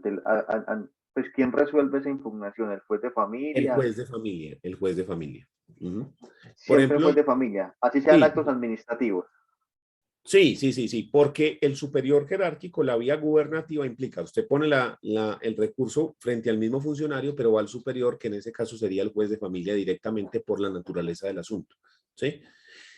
Ya, además de eso, también podemos hablar dentro de la naturaleza de lo contencioso administrativo, si usted va a demandar, por ejemplo, la nulidad y restablecimiento del derecho según un acto administrativo, o si va a demandar por una falla en el servicio, o una simple nulidad, pero ya desde el punto de vista administrativo, para eliminar el acto administrativo como tal, porque el acto mismo no está dado con los elementos administrativos necesarios, ¿ya? Pero eso ya es otro tema. Si lo que queremos es analizar el fondo de las relaciones familiares, entonces sí es el juez de familia. Entonces depende de lo que querás hacer en específico. Si lo que querés es, por ejemplo, debatir la decisión de adoptabilidad, familia. O si lo que querés es hacer una nulidad y restablecimiento de derecho de un acto administrativo proferido por el defensor de familia en específico, contencioso administrativo. Listo. ¿Alguna otra duda? Profe, es decir que en ese sentido, las conciliaciones que hagamos en materia de alimentos en el centro de conciliación, por ejemplo, en la universidad, se deben de someter a la aprobación del defensor de familia. Sí, eso después de que se hace la conciliación, el centro de conciliación envía al defensor de familia una copia y el defensor de familia da como un visto bueno. Así es como funciona eso. Y se demoran como 15 días más o menos. 15 días, un mes, más o menos. Para que quede pues en firme ya todo. Perfecto. Para garantizar pues que no se vulneren los derechos de esas personas. Correcto, profe, gracias. Y lo mismo se hace en las notarías. Cuando usted va a hacer un divorcio y hay menores de edad, y es solo el divorcio, si hay menores de edad, usted tiene que establecer las visitas, custodias y alimentos. Hay que enviarlo al defensor de familia. O si vas a fiar los alimentos o las visitas en notaría también. Básicamente, si hay un menor de edad, hay que hacer parte al defensor de familia. Muchas veces eso hace que estos procesos siempre se demoren un poquitico, porque por decir algún divorcio sin menores de edad se demora 8 o 15 días. Con menores de edad se puede demorar un mes y medio, 2 meses de pronto, dependiendo de cuánto se demora el defensor de familia para dar el visto bueno. 15 días estando muy bien. Pero siempre que un cliente le pregunte cuánto se demora, la respuesta sería, si hay menores de edad, póngale 2 meses. Si no hay menores de edad, 15 días, 8 días, ¿sí? Así. Porque eso siempre toma su tiempo. ¿Ya? ¿Alguna otra duda? En notaría, siempre que sea en notaría esos divorcios. Sí, en notaría. No, pero incluso en juzgado también. Incluso dentro del juzgado también hay que hacer parte al defensor de familia. Lo que pasa es que en el juzgado ya las cosas son más lentas, pues, o sea, ya las cosas en juzgados siempre se demoran mínimo 6 meses, ¿sí? Mínimo. Un proceso mínimo en juzgados son 6 meses. Y de ahí para arriba, pues, hay historias de terror es lo que hay por ahí. Yo tengo un proceso ejecutivo de Itagüí desde el 2011. La primera instancia. Entonces, historias de terror ahí así, vea. Y el proceso no se ha acabado. ¿Alguna otra? Profe, Dígame. qué pena, la verdad no recuerdo. Si las dos personas están de acuerdo en el divorcio y se presentan pues ante la notaría, igual necesitan la representación de un abogado.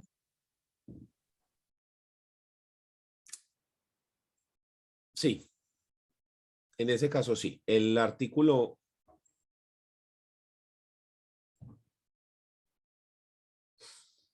75, si no estoy mal, es el que habla del derecho de postulación y solamente en algunos casos específicos no se requiere la presencia de abogado. Estos incluyen procesos de jurisdicción voluntaria, pero en el caso del divorcio sí se requiere abogado. Eso no los llevan los consultorios jurídicos. los de las universidades. Ve, no lo he revisado. Sí, profe. Sí se lleva. Sí, señor. Ah, bueno. Profe, sí, pero el asesor es el que firma. Uno simplemente está ahí como dependiente del que hace las cosas, pero se lleva, pero el asesor es el que firma. Ah, ok, porque él es el abogado. O sea que sí requiere abogado ahí. Ajá. O sea, confirmado por punta y punta. Pero entonces ya sabemos que Sí, sí se lleva, sí se lleva. Sí, lo que pasa era que hace mucho que no reviso lo que sí se puede y lo que no se puede, ¿ya? Dentro de los consultorios, pues. Listo, gracias. ¿Algo más? Bueno, entonces vamos a dejar ahí por el día de